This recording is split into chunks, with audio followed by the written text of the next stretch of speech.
Dari tahun ke tahun pesantren kita bertumbuh, berkembang, kebutuhan muslim-muslimah juga butuh bertambah dan lain sebagainya.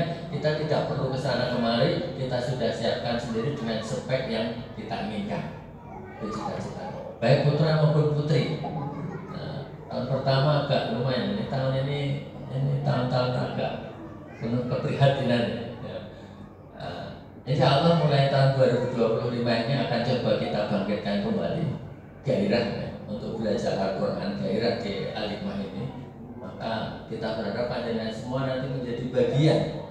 Nah, tadi kan awalnya untuk menyiapkan, setelah siap, setelah bersama setahun 2 tahun itu kemudian ada kesamaan visi. Mau kemana lagi kita? Atau kita itu hanya mencari surga Allah? Kenapa harus ke sana kemari? Saya sudah 2 tahun di Al-Hikmah, sudah cukup kenal, sudah cukup memahami, sudah cukup familiar dengan lingkungannya. Lebih baiklah kalau aku merancang masa depan dari sini. Kalau diterima, pasti diterima orang mau berkhidmat untuk Al-Quran. Kan begitu harapan kita dari ke tahun ke tahun. Dan nanti kemudian lebih, kalau semua sudah bertahan di sini sudah lebih. Kalau lebih artinya pengembangan lembaga kita juga semakin besar. Kalaupun sampai lebih, kemarin skenario berikutnya, alumni Rumah Quran itu tidak sekedar menjadi muslim muslimah di Al-Hikmah, tetapi dia menjadi duta dakwahnya atau pengabdiannya atau yang lainnya di lembaga pendidikan yang lain. Karena hampir seluruh lembaga pendidikan SD itu membutuhkan muslim-muslim Al-Quran. Kalau misalnya ada 10 atau 20 alumni, kemudian yang kita pakai di sini cuma 10, berarti yang 10 ini kita akan keluarkan untuk melakukan pengabdian di pondok pesantren atau di sekolah atau di lembaga yang lain. Tidak ada bedanya, ini sama-sama kita berniat berkhidmat untuk Al-Quran. Jadi ada peran kalau yang di dalam nanti bagaimana membersamai santri-santri di Al-Hikmah secara maksimal, yang di luar dia juga membersamai pesantren di luar atau lembaga di luar, tetapi dia punya tugas tambahan. Dia menjadi etalase Al-Hikmah, menjadi marketer Al-Hikmah yang kemudian kebersamaan ini nanti Al-Hikmah akan bertumbuh. Saya punya keyakinan kalau misalnya saya keluarkan ke lembaga SDT mana misalnya, karena kemampuan panjenengan serta jenengan yang bagus akan ditaruh atau akan diamani menjadi musyrifah Al-Quran di kelas 6 misalnya. Nah itu kesempatan untuk kita mengenalkan saya dididik dibesarkan dari Al-Hikmah. Ini akan menjadi daya tarik tersendiri bagi anak-anak di SD di mana panjenengan semua berkhidmat yang kemudian tumbuh semangatnya untuk mengikuti belajar di Al-Hikmah. Harapannya seperti itu. Akhirnya Al-Hikmah itu misalnya ada 10 yang kita keluarkan di SD mana begitu. Dari sekolah itu ada 10 sampai 15 anak yang kemudian kenal Al-Hikmah, tertarik dengan Al-Hikmah, masuk dengan Al-Hikmah. Dengan sendirinya MTS Al-Hikmah itu dari 10 kali 15 itu sudah 150 yang masuk. Itu baru dari 10 anak yang mungkin kita berikan tugas pengabdian dan dia punya tugas marketing. Dia memang bagus juga dengan anak, pembelajarannya oke, kemudian anak-anak senang dekat dengan kita dan masuk ke Al-Hikmah. Dan itu akan menjadi pahala kita semuanya, akan menjadi kebaikan kita, akan menjadi pahala kita yang bisa kita jadikan hujah di sisi Allah Subhanahu wa taala. 10 aja sudah kali 15 misalnya ya. Sudah 150. Jadi Al-Hikmah tidak akan kehabisan murid seperti hari ini. Mereka murid MTS-nya yang angkatan mereka cuma dari apa nanti cuma 21. Putra putri. Alhamdulillah ini kita kejar sudah terangkat menjadi 40 berapa? 40-an lebih lah. 40 lebih. Nah, ini nanti kita kejar lagi. Saya target 2025-2026 itu 2 kali lipatnya lagi. Mungkin yang baru untuk MTS. Apalagi nanti kalau panjenengan semua bisa kita kelola, bisa kita berdayakan untuk hidup mulia bersama Al-Quran dimanapun kita berada. Karena panjenengan ada alumni kita yang tadi Mas Yaki menyampaikan punya kewajiban untuk menjaga alma mater, tidak sekedar menjaga bahkan ya. Itu ya. Filosofisnya rumah Quran ini. Ada nggak yang kira-kira siap untuk hari ini dan selanjutnya kita berkhidmat di Al-Hikmah? Ada nggak? Siapa yang siap? Yang sudah mau dilepas, lepas tenang. Ayo saya mengajak ya. Kalau sudah punya cita-cita rencana di tempat yang lain, monggo. Tapi kalau belum, ayo kita di Al-Hikmah saja. Hidup ini tidak panjang. Yang penting bagaimana kita selamat, yang penting bagaimana surga itu kita pastikan di tangan kita. Dengan apa? Dengan berkhidmat kepada dakwah, berkhidmat kepada Al-Quran. Karena itu sebaik-baik manusia. Itu filosofisnya. Monggo direnungkan. Yang mau tetap bersama kita itu sangat kita harapkan. Ayo kita bangun mimpi kita sampai betul-betul tercapai. 5.000 santri lembaga pendidikan Al-Quran rujukan dengan 5.000 santri. Butuh kelibatan banyak orang. Ini yang pertama yang kita sampaikan. Biar panjenengan semua tahu, oh maksudnya gitu tuh. Ya udah saya tak setelah pengabdian ini saya tak gabung dengan Al-Quran. Amanah di mana dan seterusnya. Itu yang pertama yang saya sampaikan. Yang kedua, insya Allah ke depan rumah Quran ini mau kita desain lebih menarik lagi. Sampai ada perencanaan untuk Pak Ali yang nanti harapannya memfasilitasi teman-teman ustadz-ustadzah yang haus ilmu. Enggak ada teman-teman ustadz-ustadzah yang pengen S1-nya formal, kita akan ikhtiar ke sana. Di luar itu, nanti rumah Quran ini mau kita buat otonom jadi ada kemerdekaan untuk, nah ini menarik.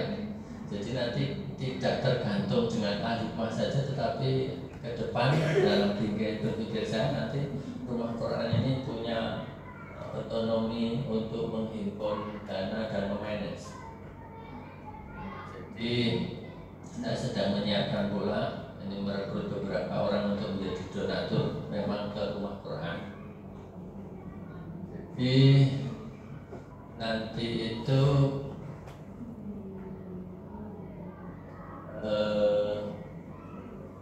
pembelajarannya tidak hanya menghafal, karena sudah anak lulus SMA gitu, usia produktif, usia dituntut kemandirian. Nanti ada entrepreneurnya. Nanti santri-santri di rumah Quran di depan itu tidak tapi ada waktu untuk keluar ke pasar. Untuk apa? Untuk melakukan fundraising, untuk ya mengumpulin uang, itu belajar kemandirian. Bisa jadi nanti termasuk makan itu yang putra tidak tahu, ini cuma beberapa saja. Yang putri nanti dalam berpikir saya makannya nggak perlu dikirimin dari dapur, nanti bisa masak sendiri, masak di rumah Quran sesuai dengan selera, menunya bisa dirancang sendiri, tapi juga sesuai dengan kemampuan daya belinya, karena duitnya nanti nyari sendiri juga mas, tapi insya Allah aman. Terus bayangan saya kalau semuanya konsen, serius, senang di situ, nanti dengan masak sendiri itu mungkin nanti bikin semacam home industry, rumah produksi yang untuk menunjang itu tadi, melatih skill keterampilan ibu-ibu memasak, mungkin bikin apa yang kemudian pas ke pasar itu kemudian kita belajar jualan ini produknya rumah Quran itu ya. Terus nanti sayur kita itu nggak perlu di pasar, bayangan saya lahan itu nanti kita untuk nanam sayur setiap hari berganti, ada bayam, ada kacang panjang, ada apa. Nanti mungkin kacang panjang itu nanam 10 pohon saja lah. Itu sudah bisa dipetik setiap sepekan sekali, mungkin berganti. Hari ini sayur apa, itu cukup di masak nasi sendiri itu, kemudian air sendiri situ, kemudian mungkin ada ayamnya yang mungkin ada 10 ayam itu kita bertelur di situ, kemudian sesekali bisa kita sembelih ayamnya. Kok makan cuma telurnya saja, gimana rasanya kalau makan ayamnya? Sembelih. Dalam bayangan saya seperti itu, jadi lebih menarik ya. Kemudian itu melatih skill kita sebagai orang-orang dewasa, keterampilan itu kan juga harus memasak pada akhirnya nanti. Bayangan kita seperti itu. Nah, saya akan melobi beberapa orang kira-kira untuk operasional di rumah Quran itu kan sekitar setiap bulan 10 juta lah misalnya. Mungkin saya mencari 10 sampai 100 orang. Kalau satu orang 1 juta berarti saya mencari 10 orang saja. Tetapi kalau satu orang 500 saya nyari 20 orang. Kalau satu orang 100 ribu berarti saya nyari 100 orang untuk menjadi donatur rumah Quran. Dan itu saya yakin banyak yang tertarik. Nanti dana itu yang kemudian dikelola di rumah Quran ya. Nah, termasuk nanti skill yang santri kembangkan ke pasar masak ya, untuk dimakan sendiri atau di opo direbuk bareng gitu. Kita menutur ngapal kita yang seperti nyirami sayur, masak, makan sendiri sesuai dengan selera dan sebagainya. Ini insya Allah akan lebih menarik ya, di interaktif dan lain sebagainya. Nah, ini yang akan kita kembangkan nanti setelah lulus ya. Setelah lulus ya itu tadi kebutuhan alimah berapa muslim-muslimah. Nanti kita ambil beberapa. Kemudian selebihnya nanti akan kita ekspor ya. Dan kita mengabdikan di luar yang punya fungsi untuk mengenalkan alimah itu di mana lembaga kita melakukan pengabdian. Dan secara otomatis itu menjadi peran dan kontribusi panjenengan semua untuk alimah yang tagline-nya berkhidmat kepada Al-Quran, hidup mulia bersama Al-Quran, yang berarti itu juga investasi kebaikan kita. Jadi tidak ada putusnya.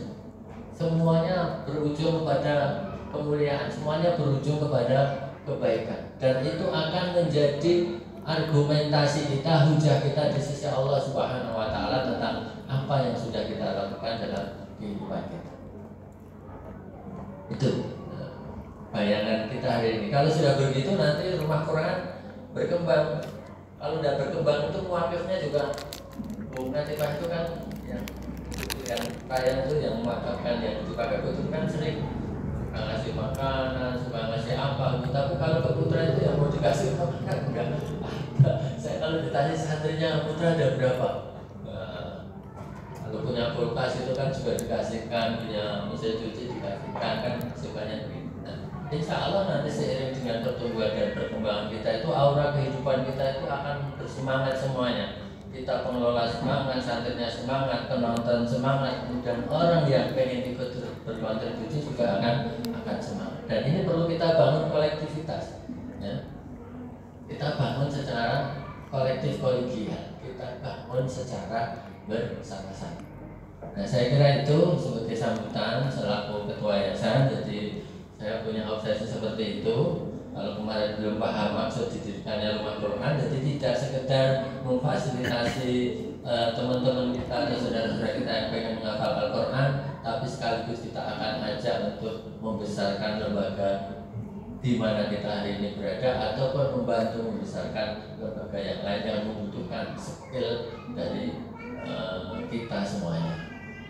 Dan ke depan mungkin seperti itu. Saya yakin siap-siap mengelola anggaran sendiri. Nanti pondok ya nek butuh ya ditambahin. Nek butuh besar nanti nek bangun kita juga lobby sendiri nggak apa-apa. Tapi masih dalam pantauan, masih dalam tarik dari yayasan dari Pak. Kira-kira nek bukan masak dhewe lebih senang dikirimi atau lebih senang masak sendiri? Ya. Nek rasanya ya ora sida berarti. Nanti tinggal kalau pagi tinggal dijadwal aja yang masak siapa, menunya juga silakan dirembuk sendiri. Kalau lihat di YouTube itu ada bukan nggak saya lihat lahan tidak lebar tapi udah dibagi-bagi untuk nanam sawi, untuk nanam bayam. Kira-kira kalau kita tekun bisa begitu. Oh pagi ini masak sayur kacang panjang. Kita nanam 10 pohon saja, itu selama 3-4 bulan itu terus berbuah itu. Pemupukannya juga gampang, penyiramannya juga gampang. Ya memang butuh ketelatenan kita. Gitu. Tapi itu insya Allah ya. Apalagi sambil dibacanya ayat Al-Quran sepersuburnya gitu. Yakin pada Allah Subhanahu Wa Taala keberkahan dengan khidmat kita baca Al-Quran itu akan muncul dari mana? Siap ya? Di YouTube itu nanti ayamnya 10 gitu loh, kandangnya 10, nanti tak beli kandangnya 10. Nah, nanti setiap hari bertelur satu. Makanannya gampang.